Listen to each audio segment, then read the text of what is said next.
Daybreak. Many thanks indeed for staying with us. Now, voting continues in two by-elections, one in Ugenya, another in Embakasi-south. And before we took the break, we were trying to get an update from my Elfas Lagat, who is in Embakasi-south, keeping tabs on what's happening there. A fierce battle for that seat expected between immediate former MP Julius Mwathe and his predecessor Irshad Sumra of the ODM ticket. Without further ado, let's cross over now to Embakasi-south, where Elfas is on standby with good sound. Elfas, we've heard about Kim's kit issues in Ugenya. What's happening in Embakasi? Well, Wahiga, the main issue right here in Embakasi-south is low voter turnout. For the past 2 hours, we've witnessed quite a few number of people coming to vote in the different polling stations in Embakasi-south. Of course, perhaps one of the explanations is that today being a weekday, most people have preferred to perhaps go on with their businesses and then perhaps at a later stage come vote. But in the morning, of course, we had just people trickling in one by one to vote, the early birds trying to just vote in time and go back to their businesses. And so, Wahiga, right now I am at AA Villa Center, where it has 10 polling stations. And right here, as you can see just behind me, NYS guys who are here also to provide extra security. There are also armed policemen who are just here to ensure and to assure the public here that security has been beefed up ahead of this, as this by-election continues.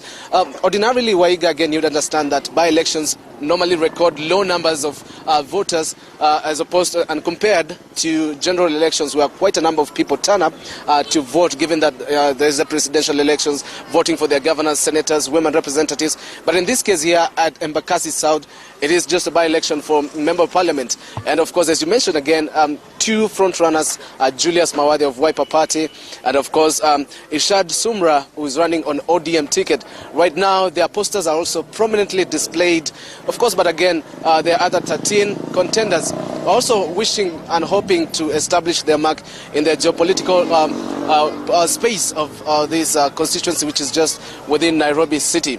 But of course, Wahiga, just to get perspective real quick, let me speak to one gentleman here who's just voted. Tafadhali pengine tuambie jina lako, umepiga kura sangapi, imekuwaje? Mimi naitwa Francis Mwema na nimepiga kura yangu ya asubuhi sana, masaa saa 1 hivi. Yeah. Bila shaka ukipiga kura kuna matarajio kama Mkenya ambaye ungekuwa na yule ambaye atashinda kuweza kuwa mbunge wa eneo bunge hili, labda kuna matarajio gani haswa? Wote ni viongozi, mwenye ataweza kuchaguliwa na kuwa mshindi, huyo ndiye atakuwa mbunge wangu Embakasi-south. Sababu mimi ni mkazi hapa kwa miaka mingi kiasi. Yeah. Hali imekuwaje, amani ama unaje?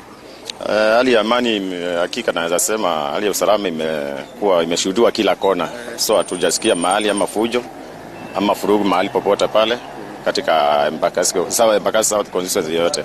Kila polling station usalama umeimarika kabisa. Asante sana. Yeah. Thank you so much. And of course, Wahiga, of course, the main contenders, Julius Mwathe, Irshad Sumra, are expected to be voting between 9:30 and about 11 a.m. We'll try and catch up with them as well to just get their side of the story as well.